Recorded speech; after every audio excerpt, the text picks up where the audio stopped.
आता हे पहा, फ्लॅग फ्लॅग म्हणते वेळेस फ्ल मध्ये ॲ लपलेला आहे. फ्लॅग फ्लॅग म्हणते वेळेस ॲचा उच्चार होत आहे ना, तो उच्चार म्हणजे यामध्ये दडलेला ॲ हा स्वर आहे. तर फ्ल इथे वेगळं केलं, यामध्ये लपलेला ॲ हा इथं वेगळं केलेलं आहे. हे ग इथे वेगळं केलेलं आहे. फ्ल साठी एफ एल घेतलेलं आहे, ॲ साठी ए घेतलेला आहे, ग साठी जी घेतलेला आहे. तर फ्लॅगची स्पेलिंग म्हणते F L A G flag.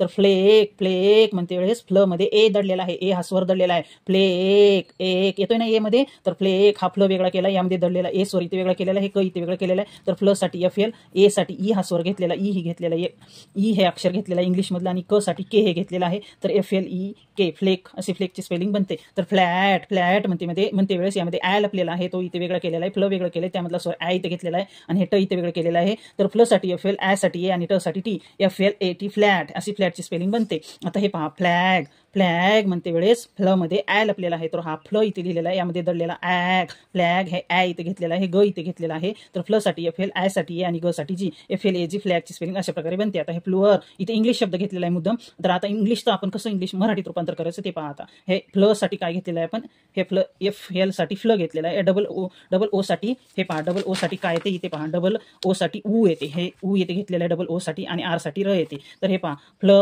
F L flu साठी, डबल ओ साठी ऊ येते, आणि र साठी आर येते. तर अशा प्रकारे हे फ्लोअर बनते. हे प्लस प्लस काढून टाकलं, फ्लोअर बनलं. फ्लोअरची स्पेलिंग हे बनते अशा प्रकारे. हे बघा, फ्लावर फ्लावर फ्लॉ म्हणते वेळेस ऑल लपलेला आहे. फ्ल साठी एफ एल, आ साठी ओ, व साठी डब्ल्यू, आणि ह्या व मध्ये पण अ लपलेला आहे, त्या अ साठी ई, आणि आर साठी र, F L O W R फ्लॉवरची स्पेलिंग अशा प्रकारे बनते. तर फ्रॉगची स्पेलिंग बनते F R O G frog.